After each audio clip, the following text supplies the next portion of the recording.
నమస్తే, this is ఔర్య. Welcome to our channel. Damu Balaji గారు సీనియర్ జర్నలిస్ట్ ఉన్నారు ఈరోజు మనతో పాటు. సో ప్రస్తుతానికి ఇరాన్ ఇజ్రాయెల్ యుద్ధానికి సంబంధించి ట్రంప్ ని చంపేస్తామంటూ కూడా ఇప్పుడున్న సుప్రీం ముస్తఫా ఖమేనీ వార్న్ చేశారు, స్పీచ్ ఇచ్చారు అనేది వింటూ ఉన్నాం. సో డీటెయిల్స్ కనుక్కుందాం సార్. నమస్తే. నమస్తే సార్, ఏంటి సార్, అంటే నిజంగానే ఆ లెవెల్ ఉందా? నిజంగానే ఆ వార్న్ చేయగలుగుతారా ఇప్పుడున్న ఇరాన్ సుప్రీం? మీరేమంటారు? అసలు నిజంగానే ఛాన్స్ ఉందా అనుకోవచ్చు? అమెరికా భయపడుతుందా? నిజంగానే ట్రంప్ భయపడే ఛాన్స్ ఉందా? అంటే ట్రంప్ ఎప్పటి నుంచో భయపడతాడండి. ఎందుకంటే అమెరికన్ ప్రెసిడెంట్లు చాలా మందిని చంపారు. ట్రంప్ మీద కూడా 2 సార్లు అటాక్స్ జరిగాయి. సో ఇక్కడ ఏంటంటే ఇవాళ ఉన్న వార్ఫేర్ అనేది అసిమెట్రిక్ వార్ఫేరే స్ట్రాంగ్. అంటే బలవంతుడిదే రాజ్యం కాదు. ఇవాళ మన ఇందిరాగాంధీ పరిస్థితి ఏమైంది, రాజీవ్ గాంధీ పరిస్థితి ఏమైంది, దేశ అధ్యక్షులు చాలా చోట్ల చంపగలిగారు. సో అంటే ఇప్పుడు ఇరాన్ కూడా అదే నిరూపిస్తుంది. అంటే డేవిడ్ గోలియాత్ అనే ఒక కథ ఉంటుంది బైబిల్లో. అంటే డేవిడ్ అనే అతి పెద్దవాడిని గోలియాత్ అనే చిన్నవాడు ఎలాగా ఎదుర్కొన్నాడని. అలాగా ఇది ఏంటంటే గెరిల్లా వార్ఫేర్ అంటారు. గెరిల్లా వార్ఫేర్ అనేది ఏమంటే ఒక బలమైన శత్రువుని బలహీనుడైన వ్యక్తి ఎలా ఎదుర్కొని ఎలా జయిస్తాడు అనేది కూడా ఇదే అనమాట. ఇప్పుడు మనకు వీరప్పన్ లాంటి వాళ్ళు 30 ఏళ్ళ పాటు ఇండియన్ మిలిటరీని ఎదుర్కొని నిలబడ్డారు. ఒక సింగిల్ గై అతను ఎలా నిలబడ్డా అంటే ఇదే గెరిల్లా వార్ఫేర్ అనమాట. సో అలాగా ఇప్పుడు ఇరాన్ కూడా గెరిల్లా వార్ఫేర్, అసిమెట్రిక్ వార్ఫేర్ అంటారు దీన్ని మిలిటరీ భాషలో.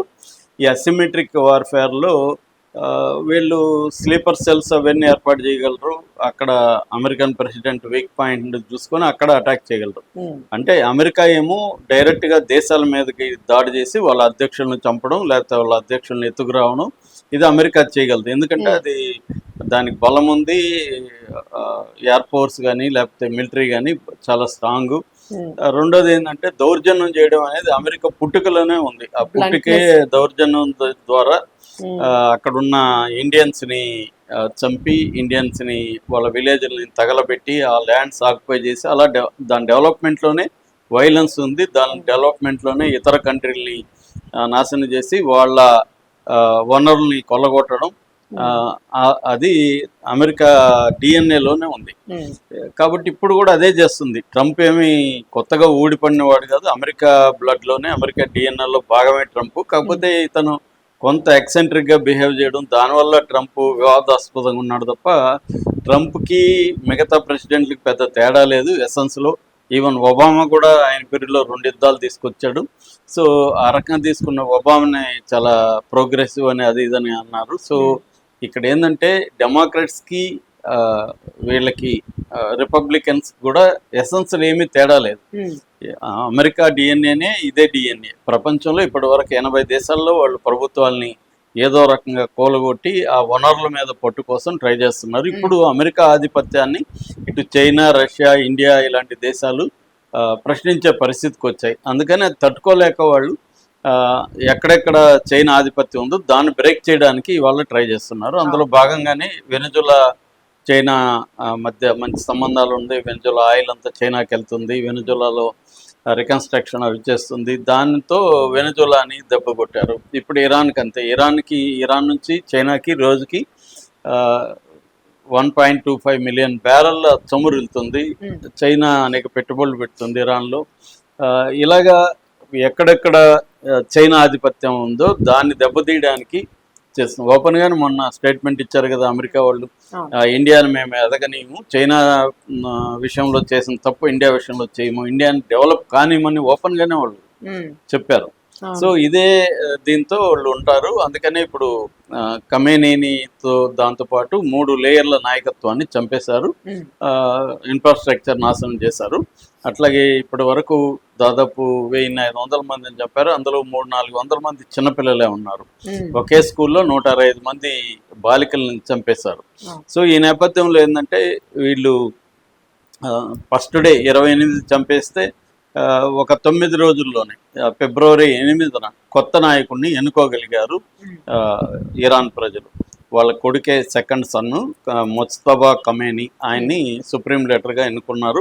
అయితే 8వ తేదీ ఎన్నుకుంటే ఇప్పటివరకు ఆయన బయట మాట్లాడలేదు, కనిపించలేదు. దాంతో ఆయన్ని కూడా చంపేశారా, లేకపోతే ఖమేనీ మీద అంటే వీళ్ళ నాన్న మీద అటాక్లో ఈయన కూడా చనిపోయాడా, అన్న పుకార్లు వచ్చాయి, గాయపడిన ఫోటోలు కూడా వైరల్ అయినాయి. ఈ నేపథ్యంలో నిన్న ఆయన వాయిస్ మెసేజ్ పంపించాడు.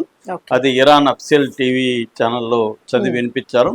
ఆ వాయిస్ మెసేజ్ లో ఆయన అనేక విషయాలు చెప్పాడు. అందులో ఒకటి ఏంటంటే యుద్ధాన్ని మేము ఆపమనేది ఒకటి, రెండు ట్రంప్ని అంటే డైరెక్ట్గా ట్రంప్ని చంపేస్తామనో ప్రతీకారం ట్రంప్ మీద తీర్చుకుంటామని చెప్పలేదు. కానీ మా మార్టైర్స్, మా అమరవీరులు చనిపోయారు, దానికి బదులైతే చెల్లిస్తామని చెప్పారు. ముఖ్యంగా 165 మంది చిన్నపిల్లల్ని చంపేసిన దానికి మేము బదులు తీర్చుకుంటామని చెప్పారు. ఇది ఎవరైనా చెప్పేదే. సో అది చెప్పారు. దాని తర్వాత పక్కనున్న దేశాలతో మేము ఫ్రెండ్లీగానే ఉంటాం, కానీ ఆ దేశాలు అమెరికా బేసులకి స్కోప్ ఇస్తున్నంత కాలం మేము వాటి మీద అయితే దాడి చేస్తాం అనేది కూడా చెప్పాడు క్లియర్గా. అట్లాగే హార్ముజ్ జలసంధిని కూడా మేము క్లోజ్ చేస్తాము, దాన్ని ఓపెన్ చేయమనేది కూడా ఆయన చెప్పాడు. సో అంటే ఫర్దర్ కోర్సు సంబంధించి ఆయన క్లారిటీ ఇచ్చాడు. అయితే ఇప్పుడు దీన్ని వీళ్ళు ఎలా చెప్తున్నారంటే వెస్ట్రన్ మీడియా ట్రంప్ని చంపేస్తానని బెదిరిస్తున్నాడని. ఎందుకు బెదిరించకూడదు? ఫస్ట్ ఆఫ్ ఆల్ ట్రంప్ బెదిరించలేదా? నెక్స్ట్ నాకు ఇష్టం లేని లీడర్ని ఎవరిని ఎన్నుకున్నా అతన్ని చంపేస్తామని ట్రంప్ కూడా బెదిరించాడుగా. హీ డజంట్ లాస్ట్ లాంగ్ అన్నాడు, హీ కెనాట్ లివ్ అన్నాడు, ఈ కెనాట్ లివ్ ఇన్ పీస్ అన్నాడు, ఈ డజంట్ లాస్ట్ లాంగ్ అన్నాడు. నాకు నచ్చని ప్రెసిడెంట్ ఎవరు వచ్చినా నేను ఒప్పుకోను అని చెప్తున్నారు. ఇజ్రాయెల్ వాళ్ళు ఓపెన్ గానే చంపేస్తామని స్టేట్మెంట్లు ఇస్తున్నారు. మరి అవతల వాళ్ళు ఇచ్చినప్పుడు వీళ్ళు ఇంకా ట్రంప్ని చంపేస్తామని డైరెక్ట్ గా ఇప్పటి వరకు ఇరాన్ వాళ్ళు ఎవరు చెప్పలేదు, ఇండైరెక్ట్ గా చెప్తున్నారు ప్రతీకారం తీర్చుకుంటామని. ట్రంప్ని వ్యక్తిగతంగా టార్గెట్ చేసి అతను చంపేస్తామని వీళ్ళు ఎవరు చెప్పలేదు ఈ రకంగా. పైగా మొత్తజాకి వాళ్ళ ఫ్యామిలీలో 6 మందిని కోల్పోయాడు అతను. ఫాదరు, మదరు, వైఫ్, సన్ను, సిస్టరు, గ్రాండ్ సన్, సొంత కుటుంబ సభ్యులు 6 మందిని కోల్పోయిన వ్యక్తికి ఎలా ఉంటది యుద్ధంలో? ఒక్కసారిగా మొత్తం కొడుకు పోయాడు, మనవడు పోయాడు, భార్య పోయింది, చెల్లెలు పోయింది, తల్లి పోయింది, తండ్రి పోయాడు. సో అది అట్లా ఇప్పుడు మన ఇంటి మీదకి ఎవరన్నా దాడి వచ్చి మన ఫ్యామిలీలో 5 మందిని 6 మందిని చంపితే మనకి ఎలా ఉంటది? వీళ్ళందరూ చనిపోయినాక నేను బతికి వేస్ట్, నేను వాడిని చంపేసి చచ్చిపోతాను అన్న దూరంలోనే ఉంటారు కదా. సో అది అర్థం చేసుకోవచ్చు. అంటే ట్రంప్కి చిన్న చెవి దగ్గర గాయం అయితేనే అల్లకల్లోలం చేస్తారు. వీళ్ళ ఫ్యామిలీలో మరి అదే ట్రంప్ ఫ్యామిలీలో కనీసం ఒక్కడు చంపేస్తున్న పరిస్థితి ఎలాగుండేది? మొత్తం ఇప్పుడు ప్రపంచం అంతా ఇరాన్ని విలన్ చేసేసి ఉండేవాళ్ళు, ట్రంప్ని కొడుకుని చంపుతావా లేకపోతే భార్యను చంపుతావా అని ఉండేవాళ్ళు. అంటే ఇక్కడ ఏంటంటే మొత్తము మనకి విజేతల భాష, విజేతల లాంగ్వేజ్, దీన్నే ఆధిపత్య భాష అంటారు. అది అన్ని చోట్ల ఉంటుంది, ఇండియాలో కూడా ఉంటుంది. ఇండియాలో మనకి దేవతలు రాక్షసుల భాష కూడా, రాక్షసులు ఏమో చాలా ఘోరమైన వాళ్ళు అన్నట్టుగా చిత్రీకరించి, ఇప్పుడు శూర్పణఖ అనుకోండి, శూర్పణఖ నిజంగా అందంగా ఉందో లేదో మనకి తెలియదు, కానీ అపియరెన్స్ దగ్గర నుంచి మొత్తం మార్చేసి నెగిటివ్ గా చూపించేసి భయభ్రాంతం చేసి చస్తేనే మేలు అన్నట్టుగా మనలో కల్పిస్తారు. అలాగే అమెరికా భాష కూడా ఎలాగుంటదంటే, నిన్న కూడా ఆయన ప్రొఫెసర్ మరండి చెప్తున్నాడు ఒక ఆవిడతో, యాంకర్ తో. ఆమె 10 నిమిషాల్లో 30 సార్లు రిజిమ్ రిజిమ్ రిజిమ్ అంటుంది. అంటే ఇరాన్ ఏమో రిజిము, అమెరికా ఏమో కంట్రీ, ఇజ్రాయెల్ ఏమో కంట్రీ. అంటే అలాగా వీళ్ళ భాష అంతా కూడా వీళ్ళని ఈవిల్స్ అనడం, వీళ్ళని టెర్రరిస్ట్ స్టేట్ అనడం, వీళ్ళని చంపేస్తేమో డికాపిటేషన్ అని మాట్లాడతారు, లేదా ఎలిమినేషన్ ఆఫ్ ద టార్గెట్ అంటారు. అంటే ఆబ్జెక్టిఫై చేసేయడం మనుషుల ప్రాణాలని. వాళ్ళదేమో పెద్ద ప్రాణాలు, అమెరికా వాళ్ళు చనిపోతే ప్రాణాలు గొప్పవి, ఫ్రెండ్లీ, ఇక్కడేమో డికాపిటేషన్ అనడం, లేకపోతే ఎలిమినేషన్ ఆఫ్ ద టార్గెట్ అనడం, ఇలాగా ఉంటది అనమాట వీళ్ళ భాష. సో అలాగా వాళ్ళు ఒక లాంగ్వేజ్ ని క్రియేట్ చేసి రోగ్ స్టేట్ అని చెప్పడం, టెర్రరిస్ట్ స్టేట్ అని చెప్పడం, అవుట్లా స్టేట్ అని చెప్పడం. నిజానికి ఇంటర్నేషనల్ లాస్ ని ఫాలో అవ్వకుండా ఉండేది ఏ దేశం అంటే అమెరికా.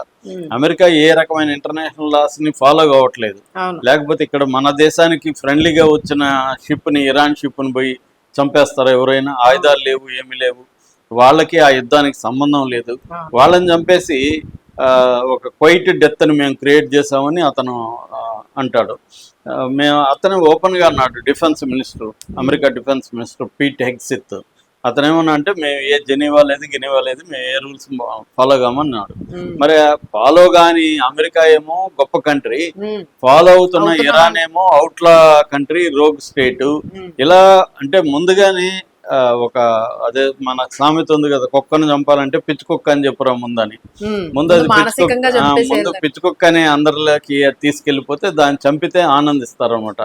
అలాగా వీళ్ళు కూడా ఒక లాంగ్వేజ్ని కనిపెట్టి, ఈ ఆధిపత్య భాషను కనిపెట్టి మొత్తం ప్రపంచంలో మ్యానుఫ్యాక్చరింగ్ కాన్సెప్ట్ అని నోమ్ చామ్స్కీ బుక్ రాశాడు. అది పాపులర్ అనమాట. అంటే మ్యానుఫ్యాక్చరింగ్ కాన్సెప్ట్ అంటే మనం చేసే పనికి సమ్మతిని క్రియేట్ చేయడం, అందరూ కూడా ఆమోదాన్ని మనం ఎలా క్రియేట్ చేయాలి. ఇది అమెరికా ఆరితేది అనమాట. ఇది భాష దగ్గర నుంచి. అందుకని మనం చాలా జాగ్రత్తగా గమనిస్తే తప్ప మనం కూడా ఆ ట్రాప్ లో పడిపోతాం. సో అది అంటే ఇరాన్ ప్రజలంతా అనాగరికులని, మత పిచ్చివాళ్ళని, ఫెనటిక్స్ అని ఇలాగా చేయడం. అదే ట్రంప్ ఏమో వాళ్ళ వైట్ హౌస్ లోనే 10 మంది వచ్చి క్రిస్టియన్లు వచ్చి అతను తలను పట్టుకొని ఇవన్నీ చేస్తున్నారు. అదేమో మతము, అది గొప్ప విశ్వాసం, అది గొప్పది. అదే పని ఇక్కడ ఇరాన్ లో ముస్లిమ్స్ చేస్తేమో ఇది ఫెనటిక్స్, మత ఛాందస్వాదం ఇలాగే చెప్పడం. ఇది ఈ భాషలో ఉంటది. అంత తప్ప ముస్తఫా ట్రంప్ని నేను చంపుతానని డైరెక్ట్ గా అనలేదు. మా ప్రాణాలు ఇలాగ తీసిన దానికి మేము ప్రతీకారం తెచ్చుకుంటామని అన్నాడు, కానీ ట్రంప్ని వ్యక్తిగతంగా అనలేదు. సో క్లియర్ గా అది అర్థం కావాల్సిన విషయం ఉంది. ఖచ్చితంగా ట్రంప్ని వీళ్ళు చంపగలిగిన శక్తి ఉంటే చంపుతారు. ఎందుకంటే వీళ్ళ దేశ అధ్యక్షుడిని చంపినప్పుడు అమెరికా దేశ అధ్యక్షుడిని ఎందుకు చంపకూడదు? ఎవరు ఫస్ట్ చేసింది? వీళ్ళు చేసినప్పుడు వీళ్ళు డిఫెన్సివ్ తప్ప వీళ్ళేం అఫెన్సివ్ గా అగ్రెసివ్ కాదు కదా. సో ఫస్ట్ ఎవడు దాడి చేశాడు అనేది వాడిది తప్పు అవుతుంది తప్ప దానికి స్వీయ రక్షణ కోసం రివర్స్ లో వీళ్ళు డిఫెన్సివ్ ఫైట్ తప్ప వీళ్ళదేం అఫెన్సివ్ కాదు. ఇప్పటికీ రోజు సివిల్ బిల్డింగ్స్ మీద, సివిల్ స్ట్రక్చర్స్ మీద, నిన్న ఒక బ్యాంక్ లో జీతాలు ఇవ్వడానికి పాపం వాళ్ళు అష్ట కష్టాలు పడుతూ బ్యాంక్ లో ఉంటే ఆ బ్యాంకు మీద దాడి చేసి చంపేశారు వాళ్ళని. మొత్తం స్టాఫ్ అంతా చనిపోయారు. సో ఇప్పుడు వీళ్ళు దానికి ప్రతీకారంగా మేము కూడా గల్ఫ్ లో ఉండే మీ ఆఫీసుల మీద అమెజాన్, గూగుల్ వీటి మీద దాడులు చేస్తా ఉంటేమో అది గగ్గోలు చేస్తున్నారు. వీళ్ళు చూడు దాడులు చేస్తున్నారంట. మరి మీరెందుకు వచ్చి వీళ్ళ దేశంలో బ్యాంకుల్ని, స్కూళ్ళని, హాస్పిటల్ని వీటిని అన్నిటిని ఎందుకు కొడుతున్నారు? సో దీన్ని అడిగేవాళ్ళు లేదనమాట. సో ఈ మొత్తంగా కూడా యుద్ధంలో మనం గమనించాల్సింది ఏంటంటే సోషల్ మీడియా కూడా ఇప్పుడు ఎలాగైందంటే అల్గోరిథమ్స్ అంతా కూడా వాళ్ళ కంట్రోల్లో ఉంటాయి. ఎందుకంటే మెటా కానీ, గూగుల్ కానీ, యాపిల్ కానీ, అమెజాన్ కానీ, ఈవెన్ గ్రోక్ కానీ, లేకపోతే అదేంటి ఎక్స్ కానీ, ఇవన్నీ కూడా అమెరికన్వే కాబట్టి వాళ్ళ కంట్రోల్లోనే ఉంటుంది. అల్గోరిథం కూడా వాళ్ళు కంట్రోల్ చేస్తారు. ఇరాన్ నుంచి పోస్టులు పెడితే అవి రీచ్ కావు. ఒక్కొక్కసారి వాటిని రూల్స్ కి విరుద్ధంగా ఉన్నాయని తీసేయడం, ఇవన్నీ చేస్తారు. అమెరికా నుంచో లేకపోతే అమెరికాకు సపోర్ట్ గా ఉండే పోస్టులు ఏమో విపరీతంగా వైరల్ చేసేదానికి అల్గోరిథమ్స్ పనిచేస్తాయి. సో ఇలాగా మొత్తం ఏంటంటే అమెరికా మీడియా మొత్తం, లేకపోతే మనమేమనుకుంటాం సోషల్ మీడియా డెమోక్రటిక్ గా ఉంది, ఏదన్నా మాట్లాడచ్చు. అదేం ఉండదు. వార్ లాంటి సిచ్యువేషన్ అప్పుడు సోషల్ మీడియాలో అల్గోరిథమ్స్ అంతా కూడా వాళ్ళ కంట్రోల్లో ఉంటాయి. దీన్ని టెక్నో ఫీడలిజం అని కూడా పొలిటికల్ సైంటిస్ట్ చెప్పాడు. అంటే ఫీడల్ పద్ధతిలో మొనోపల్ అంతా కూడా అమెరికా కంట్రోల్లోని, సోషల్ మీడియా కూడా అమెరికా కంట్రోల్లో ఉంటుంది.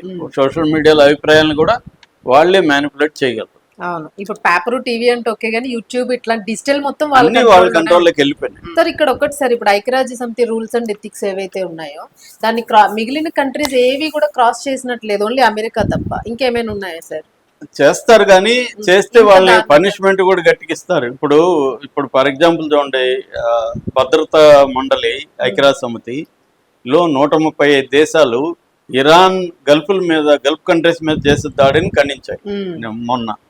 కానీ ఇజ్రాయెల్, అమెరికా ఇరాన్ మీద చేసే దాడిని ఖండించలేదు. అంటే అన్ని సంస్థలు కూడా ఫండింగ్ ఎవరు? మళ్ళీ అమెరికానే. పేరుకి ఇంటర్నేషనల్ సంస్థలు తప్ప వాటిని కంట్రోల్ చేసేది కూడా అమెరికానే.